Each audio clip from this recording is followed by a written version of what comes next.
এই সালমা, ওই দেখতে শাহিন আসছে। শাহিন সবসময় ওই লোকটার সাথে থাকে কেন? ওকে দেখলে ঘৃণা লাগে। ঘৃণা লাগবে না, ওর নজরই খারাপ। বাড়িতে 3-4টে বউ, আমাদের দিকে কেমন করে তাকাচ্ছে দেখ।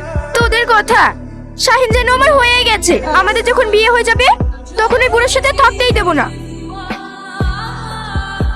এই শাহিন, ওই লাল টুকটুকে ফুলটা কে রে? দেখি আমার মনটা ভরে গেল। শালার মজা দেখো, ফুড হয়ে গেছে তো সবার যায়নি, মেয়ে দেখলেই জেনে লাল পড়ে।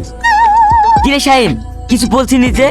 হ্যাঁ হ্যাঁ, কার কথা বলছেন কর্তা বাবু? ওই যে লাল ফেঁকে যে চুল বাঁধা আর চোখগুলো কেমন ভাষা ভাষা, আরে যেন পূর্ণিমার চাঁদ। এই, ওর বাবার নামটা কি বলতো? এই শালা মনে হয় আমার দোকানটাই সাইড বে। চলেন চলেন। ওর বাবার নামটা কি বলবি তো? তা না হলে তো আমি যেতেই পারছি নি। কেন চিনতে পারছে না নাকি? ওই পাড়া শীষ মোহাম্মদের মেয়ে।